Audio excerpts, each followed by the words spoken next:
族呢，它是自然崇拜，万物有灵，所以刺绣呢就花呀、草啊、鸟啊这样要多一些。还有呢，我们这个羌族呢，它是没有文字，我们就是用色彩或图案来代表女儿的心，应该说是一本无字的情书。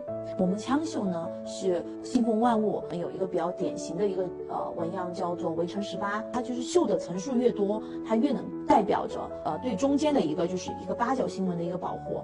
八角星纹呢是代表着我们对太阳的一个崇拜，也是代表着我们对家族的一个保护这样子。我的那个 slogan 就是一针一线，一裁一缝，一生一世。这个其实也是表达了我做这些羌绣的这份事业的一个自己的一个理念，还有自己的一个决心。做这种高定的这种礼服，其实以前是有这样子的一个梦想。彩云之上，他是想要一块非常典型的、非常有代表性的羌绣的围腰。那个时候其实参加研培计划，跟这个上海美院建立了更深入的一个联系，就相当于高校加设计师加传承人这样子的一个合作模式。那接到这个事情的时候，我们来提取元素，然后再来就是设计师再来设计，然后参加了这个巴黎时装周，这个是我们第一次这样子的一个跨界合作。去年啊，我跟环球影业做的那个侏罗纪世界，标题叫和谐。他们西方文化是恐龙，你知道他们那个 logo 是一个骷髅，我们东方文化要生生不息，要讲吉祥，所以我就叫这个骷髅活起来，叫它重生。他们总部非常高兴，他们说这个作者，我们要去见见，有多大年龄？他们说一个老太太，是一个少数民族，一个老太太。他们说啊，一个老太太设计的这个恐龙头，他们说挺阳光的，就证明这个老太太心里阳光。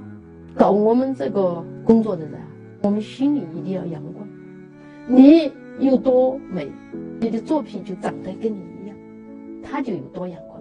羌绣，现在是国家级的非遗。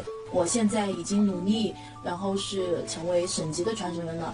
那等我老了之后，我希望我能够创造更多的一个可能性，然后也做出来，更多的一种呈现方式。包括我现在自己的女儿也5岁了，那她自己也很喜欢。没有说专门就必须得让他做这个事情，但是他如果他选择来做这个事情，我是非常愿意的。也希望就是通过反正各种方式，希望能够带动更多的一些年轻人参与进来，来传承这个事情。我现在有58个徒弟，我们这个团队是很团结、很阳光的一个团队，高学历的，理解能力强，其他的这些传承人、这些残疾人。你别看他们残疾，他们身残志不残，他们的心不残，他们很优秀。您那个学多长时间了？哎，我跟着我师傅好多年了，7、8年了。7、8年了。有啊。为什么人家说德艺？先说德，再说艺，对吧？所以我们这个团队为什么这么团结？就这么开心，他们一天就是这样的，对他们的，他这些。都是心欢心啊！其实还是要感谢我们杨老师有那种很有大爱的，对不对？对。他是帮了那么多人，他帮助很多残疾人，有好几千个。